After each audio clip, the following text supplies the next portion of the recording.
this. It's 35 degrees in Tucson today. So definitely not having a smoothie for breakfast. I'm gonna make us some hash browns. You want hash browns, babe? Oh yeah. And I'm probably just gonna make it the same exact way that I always make it, with onions and peppers and sauce or chili powder, whatever. And yeah.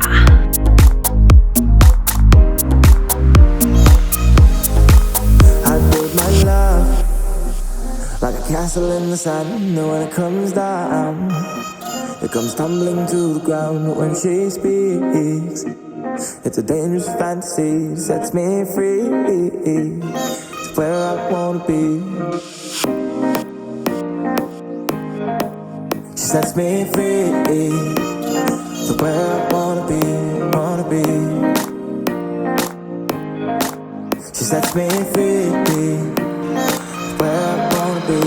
And her hair goes like a lighter in the wind, and I lose my senses, baby. It's under my skin when she's Alright.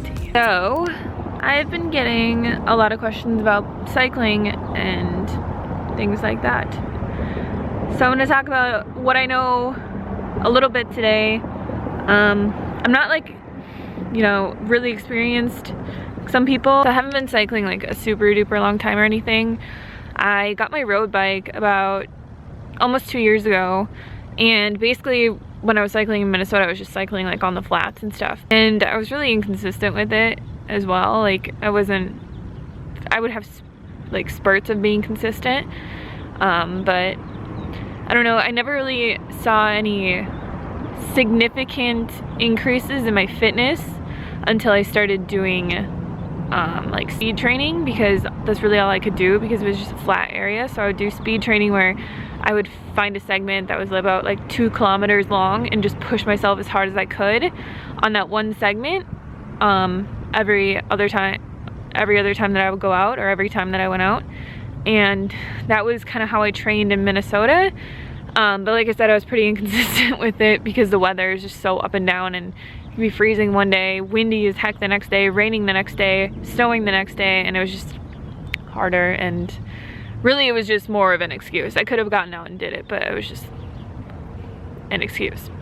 But here it's been really easy, obviously, to be consistent because the weather is so nice. It's 70 plus degrees every single day. I have a mountain right next to me that's about 10 kilometers away, and obviously I have Derek to push me. He is very, very fit, so it helps a lot having somebody in your life that, you know, is fitter than you, because it's something to strive for, other than having people around you that are, you know, like lazy and unmotivated and whatever. It's like you become the people that you surround yourself with. So someone asked me about my power meter, why I got a new bike. So I had to get a new bike because I need a power meter. You don't really need a power meter if you're cycling in a really flat area. I mean, you could have one, but all a power meter is for is to pace yourself, generally up hills or up mountains. So it shows you how many watts you're putting out. So like generally I'll put out about 140, 150 watts, and that's what is comfortable for me. So I know that I can go very far putting out 150 watts, and it's just to pace myself. So instead of, you know, pushing out 200 watts at the very beginning when I hit the mountain base and just burning myself out, I know that I have to put out about 150 watts maximum to keep going and to go farther. So that's all that it's for. If you have a power meter and you have like an 1132 on your bike, so if you have that type of gearing, you have a lot of speeds and you have a lot of options, so you can pretty much go pretty far. You have the gears to do it pretty easily. So I know a lot of you might not know what I'm talking about, because I probably don't even know what I'm talking about, but yeah, that's all power meter is for. That's why I got a new bike, just because now we're cycling every single day, and it's nice just to have a bike that's really nice, that I really love getting on every day, that is suited for me, that has all, you know, the stuff that I need on it, that has a power meter. to push myself on a bike that doesn't really fit me very well and that I can't put a power meter and stuff on. So yeah, if you're looking to get into cycling, I hope that that helps. But yeah, cycling for fitness is amazing. I've already seen a lot of improvement in my distance and my times, and it's only been like 10 days that we've been here.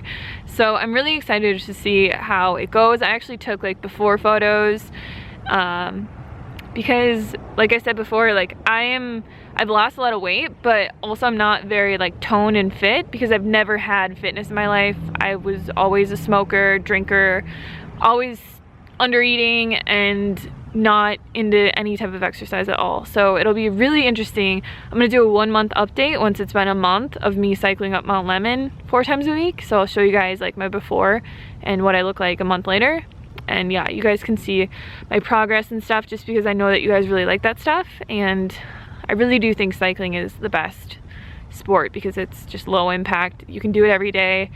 You can go as easy as you want. You can go as hard as you want. You can just, it's amazing. I love it. I'm gonna keep them. Hi, Dewey.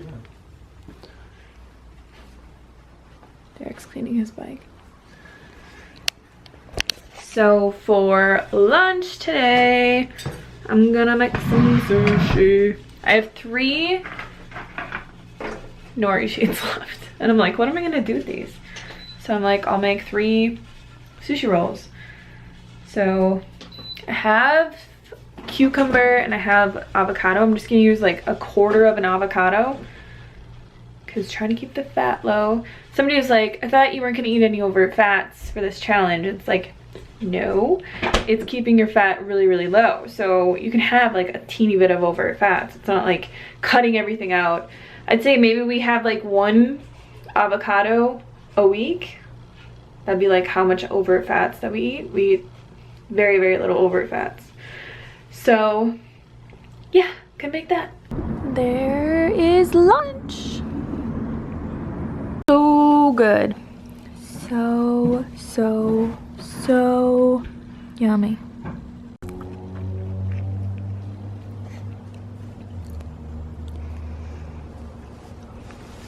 You ain't getting no sushi, Baba. I also made some date balls this morning. Yummy. Which half of these I put like a couple peppermint drops in, so they're like minty date balls. I'm gonna try one right now. I'll find a mint one. Gotta like smell them. I think this one's good. Gotta cook that on my nose.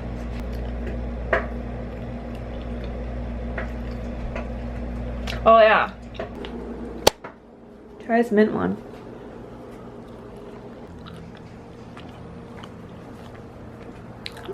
It's so good. I just took it up a notch.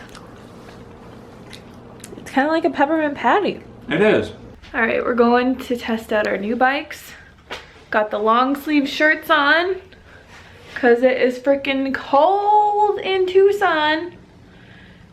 Yeah, it's a little nippy out. I don't even know what the temperature is. Maybe like 55. But I want to test out my power meter. So here's my bike all set up with everything. Garmin, bottle cages, got a little tire tube thingy-mabobber. Fancy, fancy. It's called a seat post bag. Whatever. Seat post bag. That's what it's called. Whatever. Well, I'm closer. So we just got back from our ride. We rode 20K around Sabino Canyon, which is just a canyon around here. And then we stopped at the bike shop because Derek needed a new seat, which the guy that worked there knew literally everything about everything. And we ended up getting new shoes because my shoes like did not fit me at all, and it was like the main reason that I was getting like numbness in my feet and tingling in my feet. So basically I got my shoes at REI when I bought my Scott Contessa, and like I bought the shoes that they had because it was the only pair of shoes that they had in my size, and I've worn them for the last 2 years. They were way too big for me. Like he was explaining all this stuff to me and they were just like way too big. They didn't fit at all. The ones that I have now are very, very like tight. They fit perfectly. So we'll have to see how that goes with like my circulation and like numbness of feet, because it was a huge problem for me, and it was like the reason that I couldn't go very far. It was like, it wasn't a cardiovascular thing, like I wasn't fit enough, because I can always pace myself to go farther. It was just very, very, very uncomfortable because my feet would always go numb. All right, it is fried naked time. Then I lose my senses, baby. Gets under my skin when she speaks. She's all I ever need. She sets me free. Oh, where I wanna be, I wanna be.